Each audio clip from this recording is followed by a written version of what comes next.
ฮัลโหลฮัลโหลฮัลโหลฮัลโหล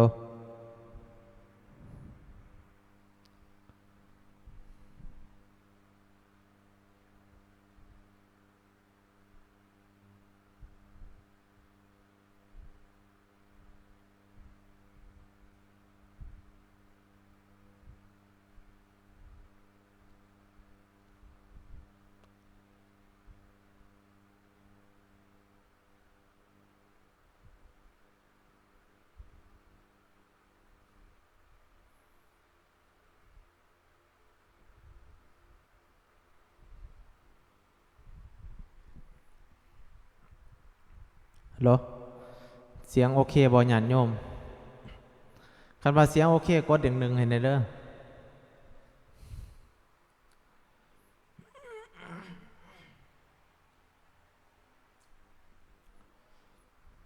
จะเดินพรญาติโยมทุกท่านได้ที่เขามาหับสมเขามาแล้วฝากกดไลค์กดแชร์ให้ในญาติโยมก็บ่ไหลมาไลฟ์ดนเด้มื้อนี้ถือโอกาสหากะบางก็ได้ว่ามันไลฟ์สดให้ญาติให้โยมได้เบิ่งนะครับส้ม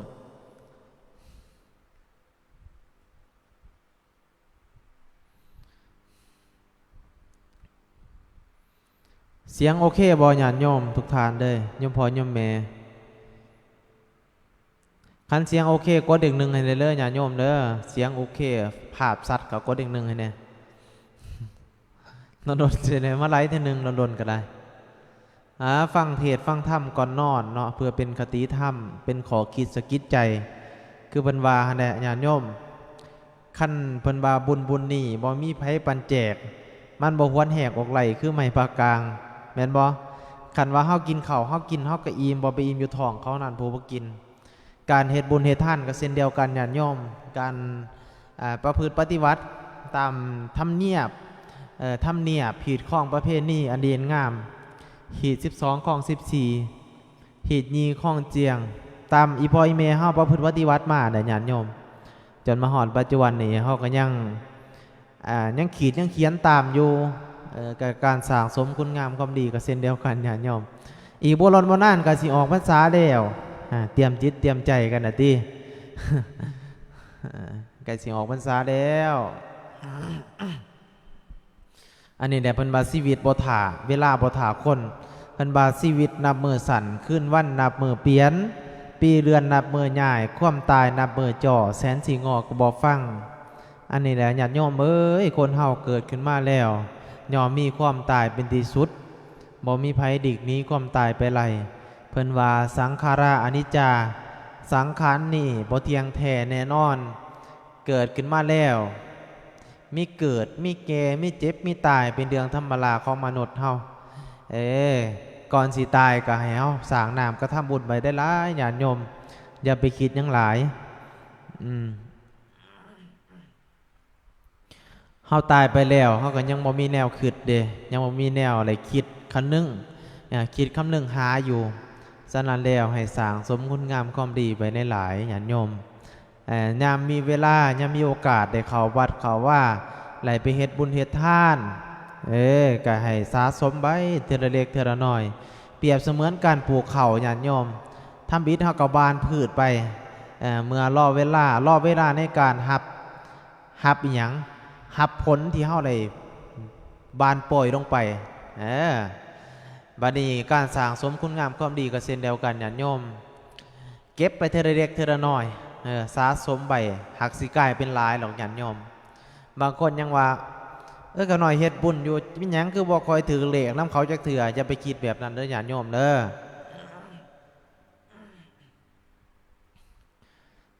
การถือเลขถือหวยมันบ่ได้เกี่ยวกับบุญ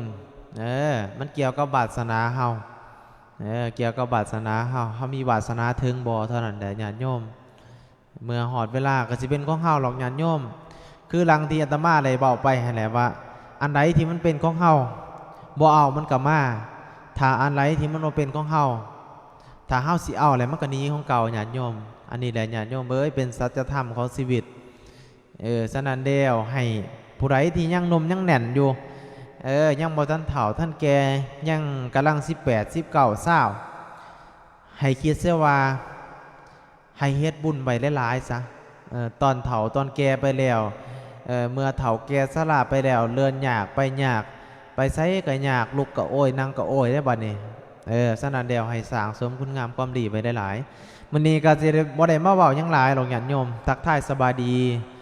บ่ได้พบได้พ้อกันล้นกันนานเด้ก็เนื่องจากว่าบ่ค่อยมีเวลาแน่ก็คือว่าหั่นแหละ บางทีได้แจ้งไปว่ามันบางครั้งมันก็มั่วมันก็อันนี้เนาะกล่องก็ธรรมดาเป็นเรื่องธรรมดาญาติโยมแม้แต่โทรศัพท์ก็ยังหอดเวลามันก็ยังเพลยังพังไปสังขารคนเฮาก็เช่นเดียวกันญาติโยมเมื่อถึงเวลาแล้วก็สิ้นกรรมสิ้นเวรแล้วเบิดกรรมเบิดเวรแล้วก็ต้องได้จากกันไปอยู่ดีฉะนั้นแล้วบ่ต้องไปคิดหยังหลายญาติโยมช่วงนี้ก็สิมีเวียกมีอันนี้หลายญาติโยมเอ้ยจังได๋แหละมีบุญมีวาสนาก็แสดงว่าพบพอกันคือเก่าถ้าว่าบุญบ่ฮอดบ่จอดบ่ถึงมันก็สิบ่ได้พบพอกันก็เป็นเรื่องธรรมดาญาติโยมกล้วยน้อยก็สินอนนำอาจารย์ใหญ่เพิ่นเด้อตลอดเด้อบางคนที่ว่าถามอาตมาภาพมาว่ากล้วยน้อยนอนผู้ใดนอนนำพระอาจารย์เจ้าที่การสมภารวัดไปหำไปเฮียนบางครั้งก็ไปเฮียนเนาะทั้งคู่อยู่พอเวลาส่วงกลางเว้นเพิ่นบ่ได้ไปห้องหำเฮียนกะครูอาจารย์นี่แหละเบิ่งแย่งเพิ่นบ่ได้เพียงแต่ว่าเบิ่งแต่คนเดียวและญาติโยมก็สิมีหลายอาจได้องค์ที่ว่าฮักเพิ่นแพงเพิ่นเพราะว่าเพิ่นก็ฮู้ความญาติโยมก็สิมีอีกผู้นึงเนาะก็คือสังกะดีน้อยสังกะดีโกที่ว่ามาจากทางเหนือพุ่นน่ะญาติโยมถือว่าเป็นกำพร้ากำพร้อยก็ธรรมดาแหละญาติโยมเกิดมาแล้วก็เบิ่งแย่งกันไปมีหยังที่ว่าสวยกันไหลก็สวยกันไปแบ่งเบาภาระให้แก่ขอบแก่ขั้วของเพิ่นผู้ใดคนเฮากับบ่ได้อยากเลือกแบบนี้หรอกญาติโยมบ่ได้อยากเลือกเกิดแบบนี้หรอกจังไรแหละมันเกิดขึ้นมาแล้วก็ต้องดูแลกันมนุษย์คนเฮาเพิ่นว่าเกิดขึ้นมาแล้วฮักแพงแบ่งปันกันเฮาบ่ฮู้ว่าคนเฮานี่จะจากกันตอนไหนคือรังที่เฮาอยู่ในขอบในขั้วนี่แหละเฮาจะไปคิดแบบเป็นลาไปบอกกันหลายญาติโยมจังไรเบิดกรรมเบิดเวรเลยเฮาต้องได้จากกันไปอยู่ดีฉะนั้นเดียวให้พากันเฮ็ดบุญเฮ็ดทานได้หลายญาติโยมบ่ต้องไปย่านบัตรถูเข้าของต่างๆนี่เป็นเพียงเสบียงในการเลี้ยงชีพเสบียงในการเลี้ยงชีพหมายถึงจังไดตัวอย่างว่าเฮามีเงินมีทองเนาะเฮาก็ไปเฮ็ดบุญเฮ็ดทานเฮาก็ได้บุญกุศลมาซื้ออาหารไปถวายพ่อแม่ครูอาจารย์เพิ่นบ่ได้ฆ่าสัตว์ตัดชีวิตเห็นบ่ได้ฆ่าสัตว์ตัดชีวิตก็ย้อนอาหารที่เฮาได้ฆ่าไปเฮ็ดบุญนำเพิ่นบัดนี้ส่วนบุญที่เพิ่นบ่ได้ฆ่าสัตว์หั่นเพิ่นก็แผ่ให้เฮาญาติโยมบางคนยังบ่เข้าใจว่าสิเฮ็ดบุญไปเพื่อหยังบางคนยังแชทมาถามอาตมาภาพอยู่ว่าพ่อแม่ครูอาจารย์เพิ่นเฮ็ดให้เสื่อมให้เสียเฮาสิเฮ็ดบุญไปเพื่อหยังเฮ็ดแล้วสบายใจเฮ็ดไปโลดญาติโยมอย่าไปคิดหยังหลายเฮ็ดน้ำองค์ไหลเฮ็ดน้ำองค์นี้ไหลบุญเบิดญาติโยมขอแต่เฮ็ดแล้วสบายใจเฮ็ดไปโลดเฮ็ดหยังก็แล้วแต่เฮ็ดแล้วสบายใจเฮ็ดไปโลดขอแต่อย่าไปปุ่นไปจี้เขาอย่าไปฆ่ามนุษย์อย่าไปฆ่าเพื่อนมนุษย์ความกันอย่าไปเฮ็ดแนวนี้ญาติโยมเฮ็ดแล้วเฮารู้สึกสบายใจเฮาเฮ็ดไปโลดยังอีกบ่กี่มื้อก็สิออกพรรษาแล้วเนาะญาติโยมเนาะโอ้ยวันเวลาคือว่าแหละเวลาบ่ได้ท่าเด้เอาเดี๋ยวฟังเทศน์จังน้อยหนึ่งญาติโยมพ่อโยมแม่เขามาได้ฝากกดไลค์กดแชร์เพื่อบอกบุญต่อๆกันไปเด้อญาติโยมเด้อกะสิล้นๆเทื่อนึงญาติโยมสิเดินล้นเลยไลค์เทื่อนึงนั่นแกว่าสุขภาพก็บ่ค่อยดีเนาะ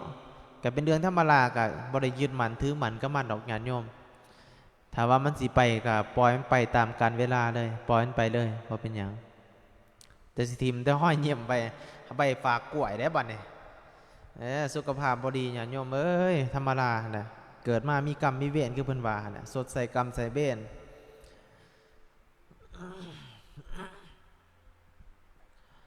ฟังเทศจังน้อยหนึ่งญาติโยมฟังเทศบางคนยังแซดมาถามว่าขอพร10ประการหมายถึงหยัง เป็นพรของพระเวทเด้อพระเวทนางมาที่ขอพรกับพระเวทสันดรก่อนที่ว่าจะลงไปจุติเกิดในเมืองมนุษย์อาตมาภาพเพชรหนาปก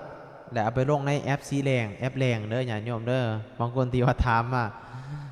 บริไม้ความว่าขอพรสิประการและสีไหลสมรังความมุ่งมา่ปรารถนาบ่แม่นได้ญาติโยมเลยเฮาขอพรขอไปสำไรกับบ่ไหลคือเก่าต้องได้หาเองคือเก่าญาติโยมคันบ่เฮ็ดเวียกกับบ่มีไปขอพรอยู่หันนั่งขอพรอยู่หันมันสิไหลบ่ไหลคือเก่าฉะนั้นแล้วให้ดูมันขยันเพียรขยันเพียรหามาแล้วก็เก็บรักษาไว้คบเพื่อนที่ดีมันว่าใส่ชีวิตอย่างพ่อเพียงพ่อประมาณมีหน่อยก็ใส่หน่อยมีหลายก็ใส่หลายอันนี้เนี่ยเป็นสัจธรรมเป็นคอก็ยังเป็นคำสอนที่แท้จริงบ่มีพอดีก็ยกสิเก่าเท่าสิหัวก็เปรียบเสมือนการเฮ็ดบุญในทานในแดนญาติโยมเฮาไปวัดไปว่าเห็นพ่อแม่ครูอาจารย์เห็นญาติเห็นโยมหลายคู่หลายคนเป็นทานคันว่าเฮาบ่มีซ้ำเพิ่นเฮาก็สาธุอนุโมทนาร่วมเพิ่นก็ได้บ่เป็นหยังญาติโยมมีหน่อยท่านหน่อยมีหลายท่านหลายบ่มีก็ยกสิเก่าเท่าสิหัวเอาบุญน้ำกันก็ได้บ่เป็นหยังเดี๋ยวฟังต่อไปฟังกันหิมาผ่านฟังแล้วเนาะหิมาผ่านฟังแล้วเดี๋ยวสิหาก่อนใหม่ๆมาเทศสู่ฟังญาติโยมเนื่องจากว่าช่วงนี้ยังบ่ทันบางแน่ยังสมัครเฮียนอยู่เฮียนต่อยังเคลียร์เอกสารหลายๆอย่างเนาะแต่ว่าไก่สิสมบูรณ์แบบเลยล่ะไก่สิเพอร์เฟกต์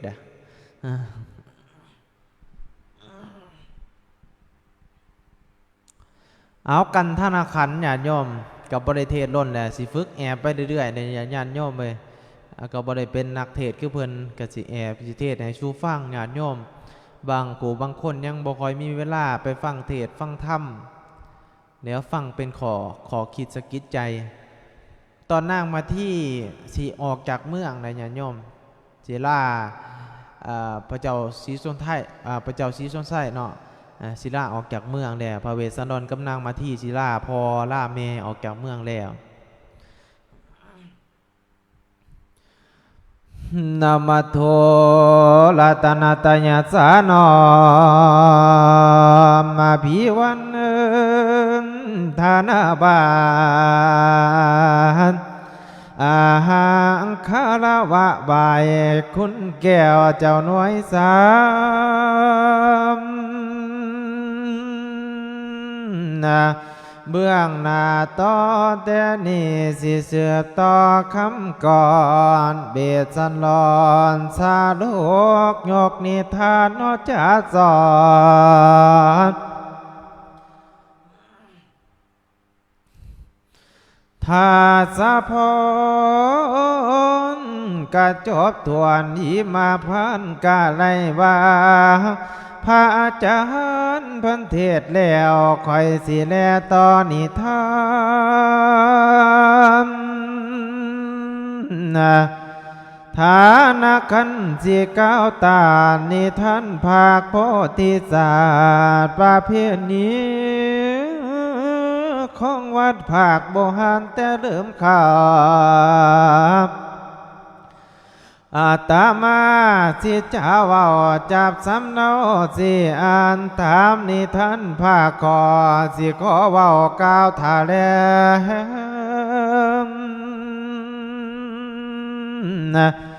ตอนนี้นานพุทธาธิโอแจ้งปาดมเล่าสอดิสา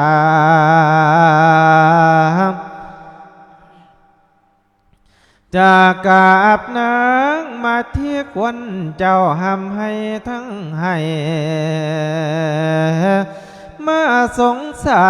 รบติไทยมาที่นางลูกของเมียเพ่งเอ้ยโอ้ยโยน้ำกันแท้ๆสังสิไลเจ้าล้วนนี้เบสสันดรวานีคนเก่งกะทำทานสั่งเรามีคนพันก่อคำกะทำหายคนบ่ตายสังสิไลภาคางเจ้าห้ามห่างวัง อันว่าองค์ท่านเจ้าไล่ตางสร้างก่อยันเพพังยานบ่หยังพ่อมีอันสิ่งของท้องใสสุดใจจากแม่นเว้นอีหยังคอยเว้นหยังน้อแต่ปางก่อนเจ้าเคยลาบเคยนอนอยู่บนปราสาทกวางสนบกุมบักแกงกล้วยทุกทั่วบ้านเขาย่อยกสันดาเสือนคำโอ้ยเจ้าสิเลื่อนกลางไผ่ภาคนครวังไว้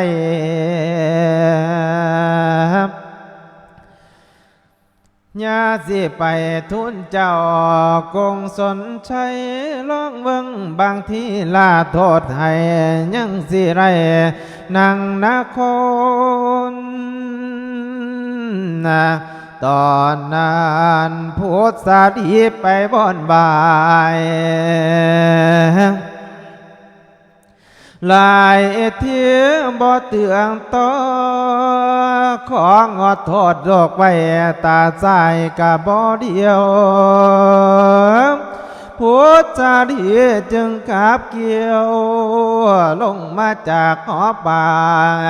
จากกาบนางน้องขันแม่มาเทียทั้งสะเอือนสุดเที่ยเกินดงไหลสุดข้าคอ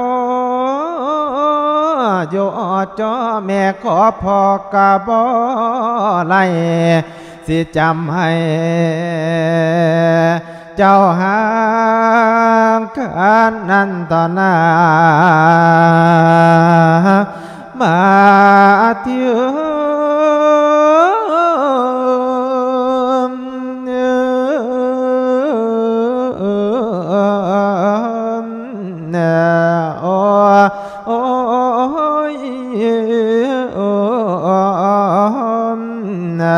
น้อมตอนนั้นพ่อเตืองวันเสียจอนดานเลื่อนไผ่ของพระเวทกับทั้งโลกแก้วอีนางลามิงมาเทียมเสียนี้ไก่นครกวงไปอำลาพญาพ่อขึ้นโสพระเจ้าแล้วก็ได้เข้ากราบถวายว่าเจ้าอย่ามีข้อหายถอนเด้อโพสนใสโลกสิไก่ให้พอมีความสุขนังนครคอยตมมาเทียบพวมไฟน้ำอำลาพญาปูลูกนี่โยบ่ไหลสิตามก้อนว่าเผาผู้ขอให้ผู้ยาไหลตุ่มไฟในนครพันปีในสงสารกะยามีคำหอนสอนใช้เจ้าขอลาหน่อยของนครแทนโปมาที่ย่อยกนิ้วและบอนบายกามถวายว่าปูโอ้ยโอ้ยบนด้านหน่อยบอกคอยอยู่ของนาคนญาติมันพังเพศาบ่เถือกใจเผาหงทานญาติกับหลานนี้สามบ่เดียวน้ำเจ้าพ่อไงภาษาหลานกับดวกไผ่เสียไว้เฮ็ดอีหยังตั้งแต่พระเวทเจ้าเป็นโลกเกิดกับโอพายังครับนี้เมืองบ่หวังนำจะพ่อดีสอนใช้เจ้าน้ำตาพังยังบ่อยู่โอ้ยลูกสะใภ้เบาเสียดปู น้ำตาไหลหลังย่อยเจ้าอุ้มกอดแต่ละนะหน่อยก็ลงจากขันไปละแม่พุทธาดีอันต่างคนต่างโกกีให้นำกันได้เหินห่างแนวสิไกลกันนี่โดดเต็มที่มันทั้งโดดเต็มที่ทั้งสองฝ่ายคนบ่ตายสังสิไลห่างหน้าสิเป็นมาพวงละมือผัวสาลีจนว่าเกิดขานิ่งลูกแล้วหลานหากจากสิเป็นแนวไหลบัดภาควังเบี้ยงแล้วคิดน้ำเดือคิดน้ำแก้วกันหาสาดีลาชาติบ่มีหมอนบ่พร้อมที่นอนข้างอยู่บางดินเจ้าเคยเขียนของสมบานเข้าตามแต่อยากย้ำเจ้าพัดภาคบ้านสิหาไรหลอกแต่ใส่มีแต่ผลมากไม่ก้อยเผือกมันเสียงไผสิจัดแจงหาแต่งพาถวายไทยเมื่อเหลือใจกูเดกำเบียนสั่งมาภาคลูกอ่อนเว้นอย่างเดนอมาแดนตอนสะอ่อนโอ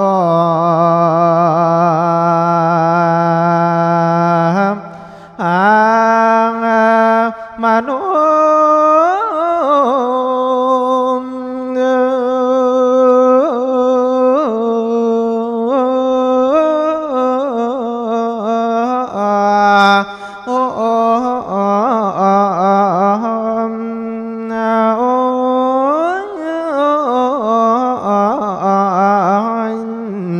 น้อมตอนนั้นผัวสาดีจนว่าเกิดขานิ่งโดกแล้วหลานหาจากสิเป็นแนวไหลบาดภาควังเบี้ยงแล้วเกียดน้ำดื่มเกียดน้ำ2 ล้านแก้วนันที่หลายหายเยียง2 กันอาสาเดือเจ้าสิตายในล้านเหล่าข้าวนี่ยาบ่เอียนฮอดมือเจ้าจึงเลือกเฟนจัดแจงแพ่พันเบิกพาคันทำท่านโคโซเนบ่เหลือขาลาลงปางท้องกวางน้ำตานางกาดูลังผัวสาดีนวลนางน้ำตาไหลหลังย่อยเป็นภูมิเจ้าว่าญาลุมผัวสาดีน้ำตาห่วงกะน้ำทรงกะน้ำทรงทั้งลานฮอดเมื่อเจ้าเบ็ดสันดอนางคันขี่รถยนต์เทียมมาพวกงานจกขี่ขาเดินตามมาล้นลังนั่งอยู่ตามหนทางยกมือขึ้นเบิ่นเบิ่นขอทานตลอดทางมีคนหลายหมู่บ้านแต่มาลัดประสงค์ขอพระองค์ยอทำทานบ่ให้ยังนอเหลือขา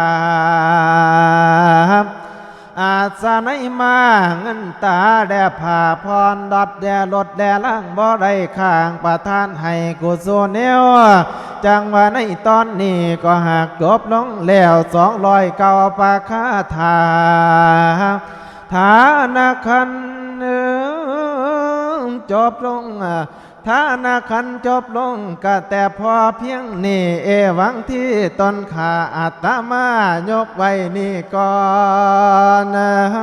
เสาพักพรใบแต่เพียงนอสำนีที่นาจังคอยเติมนั่นต่อหน้าทา ทาโย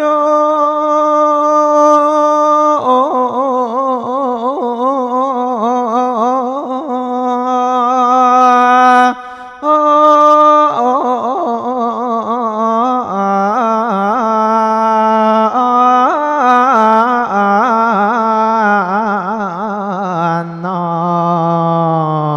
มสาธุบุคคลได้อ่านบุได้อ่านโดนนะเนี่ยโยมเอ้ยเอาเจริญพรโยมพ่อโยมแม่สาธุโยมแม่บ่อนมวนหลายภาษา see you ยังก่อ see translate เดี๋ยวสิแปลตัวนี้ก่อนภาษาอังกฤษบ่ได้อ่านโดนเลยนี่ deep pride thank you very much โอ้ให้แปลให้บ่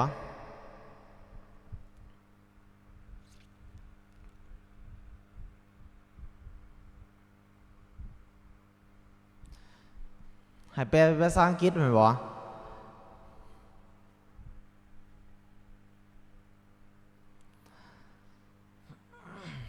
อาจจะเล่นพ่อโยมพ่อโยมแม่ว่าทุกกูทุกคน Thank you for watching my live video I hope everyone my friend my our friend on Facebook on YouTube understand when I say to you and I hope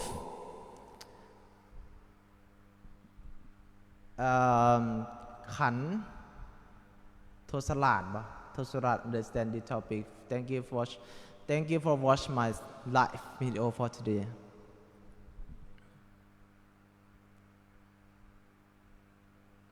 if you wanna know the topic for today and you can search on YouTube you can write Ted Lair in Lao when you search on Facebook and when you search on Google Chrome and I hope all my friends in Facebook understand the topic for today น่าจะเข้าใจเนาะน่าจะเข้าใจอยู่โอเค thank you so much ขอบใจสำหรับนี่ตอบให้เรื่อยๆโยมยังกะเพิ่นมาจากอเมริกานี่เพิ่นคอมเมนต์ให้เนาะตอบให้ได้เป็นการเคินว่า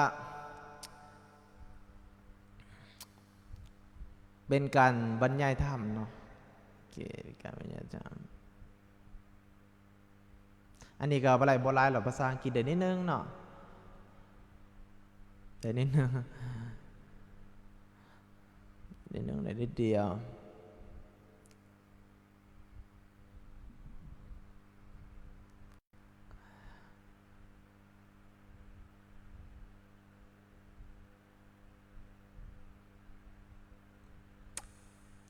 เขามาแล้วฝากกดไลค์กดแชร์ในเรื่องญาติโยมเลย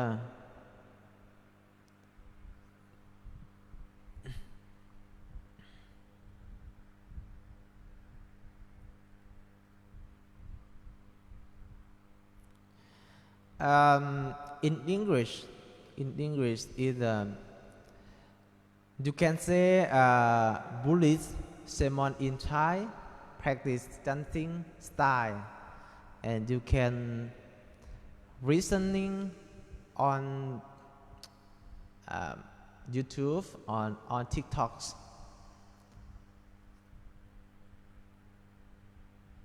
I hope you understand บางว่าน่าจะเข้าใจเนาะ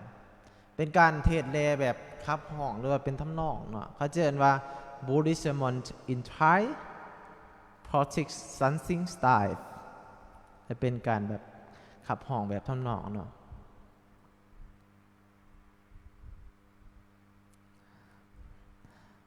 Thank you for watching my live video for today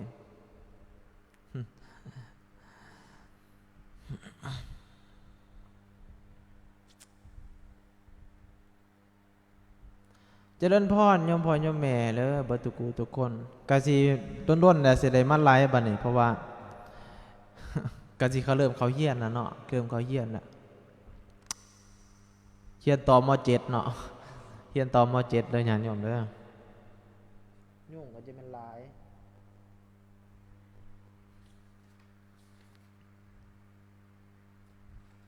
เอากันวรรณพเวทต่อเดี๋ยวสิเทศวรรณพเวทให้ฟังบางคนที่ว่าขอมาเห็นแชทมาผู้หนึ่งว่าขอวรรณพเวทเนี่ยก็บ่ได้เทศล้นเลยได้ล่ะวรรณพเวทสิลองแอบเทศไปเลยญาติโยมเอากันชุดถ่ายซะเป็นการถ่ายสุดตอนนี้จะโมงแหละดีพรายเด้อไม่ออกเลยผู้ตีคอมเมนต์มาจากมิกาครัวดีพรายเรียบร้อยแล้วตอบได้เลย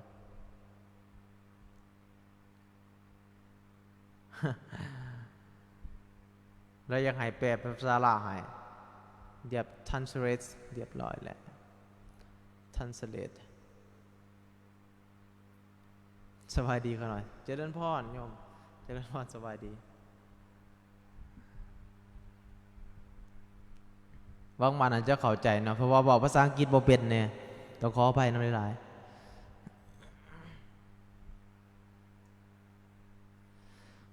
บัดนี้พ่อเมื่อสมที่โยกเกินบ่ลาพามฝ่าไม่ลมพัดต้นลอกไม่กระจันโคนันกินหอมนะและเย็นเมฆแดนดอมกะเลื่อนเดือนกลางหามตุกถึงข้าวสิเลื่อนไผ่กันภาควังเจ้าเวียนไว้สวนเอานางมาที่ไทยกับบุตรสองอ่อนทศสารคุณชนอัลสนัยโมมากับทั้งพร้อมบาลดลำสิ่งของโมมนนี่บริจาคท่านบ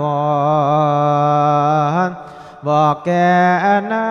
งมาที่แก้วให้เตรียมตัวโอมโดกตาเอ้ยให้นางโอมผู้หน่อยคือนางนาดกันหาส่วนวาสาดีพาพี่พาองค์เสียเอามาที่ภูมิไฟน้ำสนดาท่าอกอ่างเดี๋ยวขึ้นหลังกาบ่อในน้ำตาย่อยบ่ยาวลม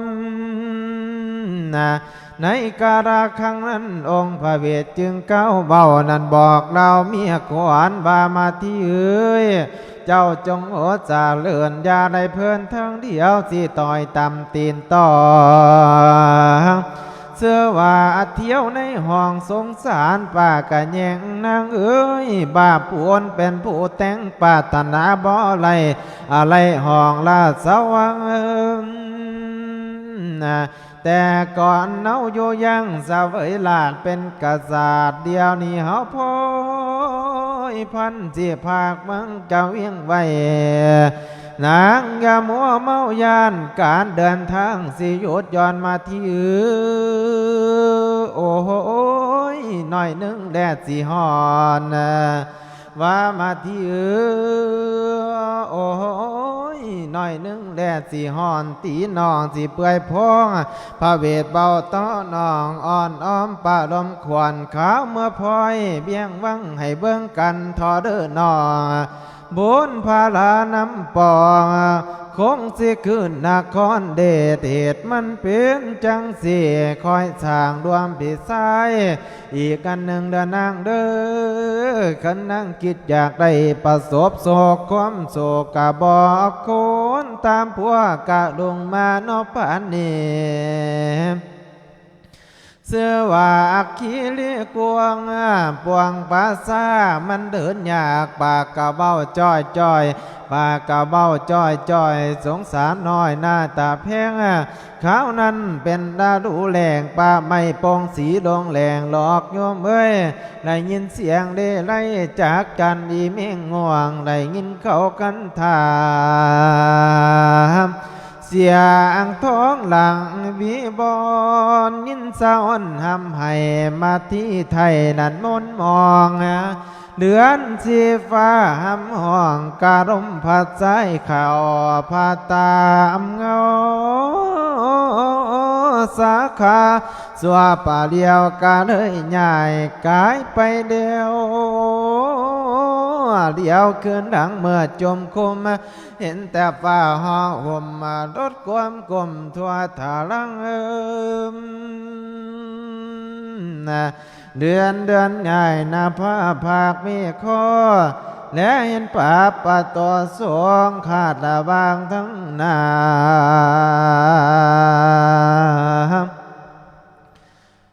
เดี๋ยวเห็นสาราเรือมงเดียติดประกาศเวทสันร้อนโหเรื่องก็เลยไล่ว่าพักเศร้า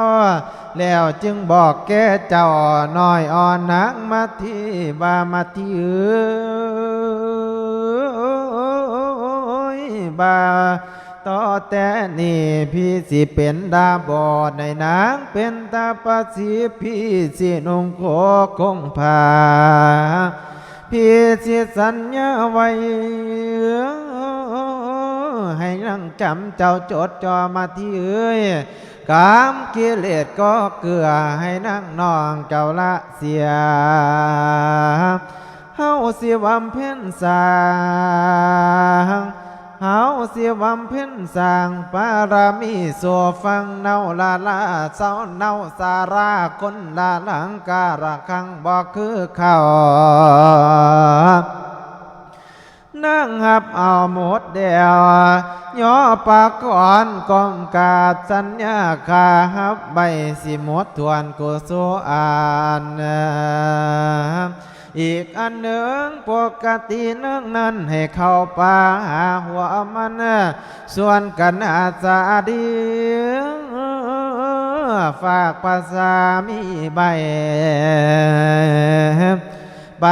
ในไผ่ดงลาวตาเว้นแหลงก็ให้กาบตาดัง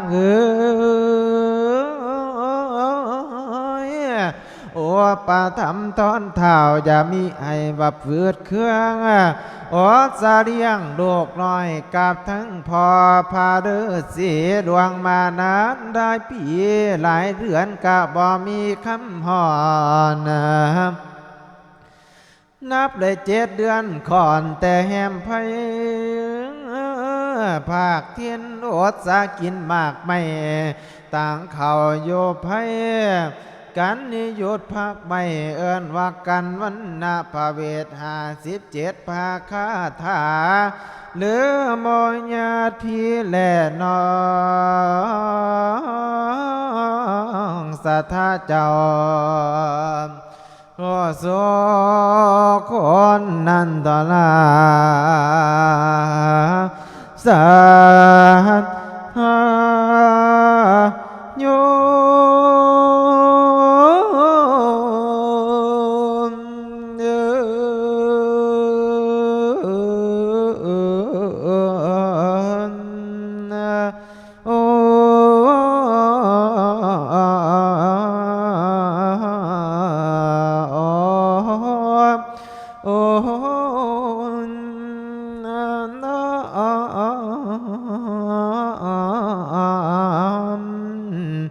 น้อมสาธุเกือบสิบ่จบญาติโยมเอ้ยบ่ได้อ่านก่อนดนเด้อ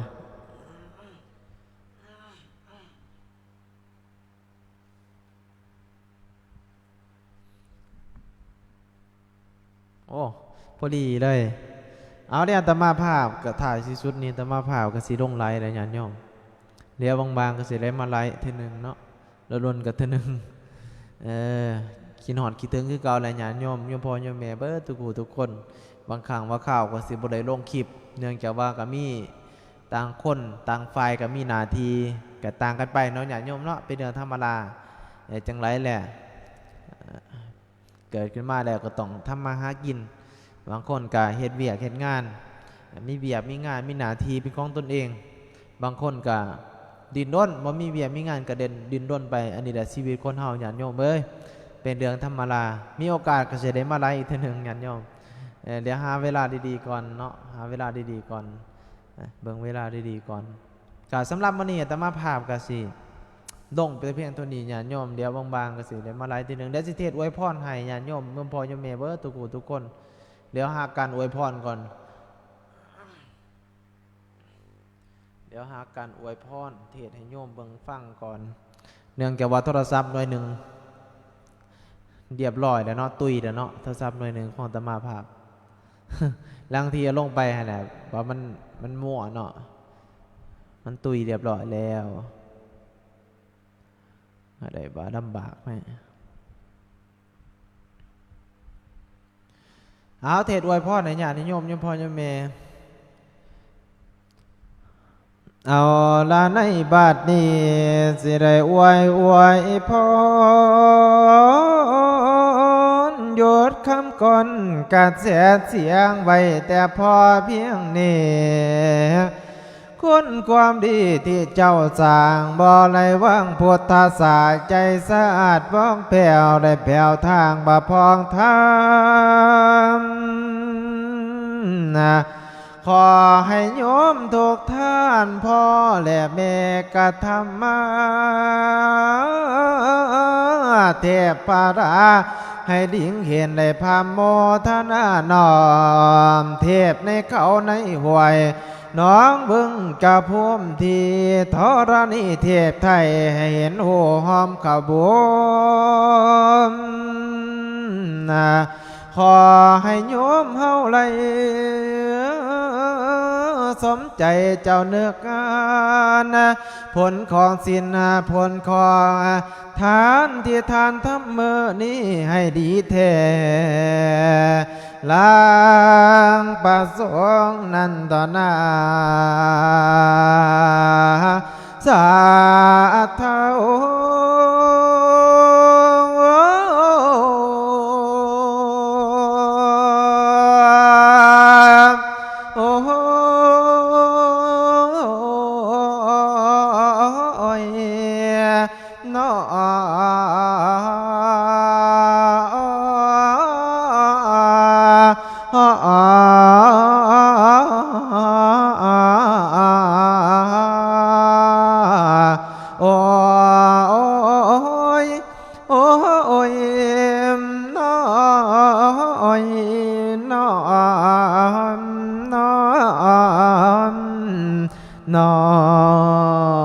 สาธุเอานอนรับฟันดีเบิดทุกคนเด้อสาธุบุญ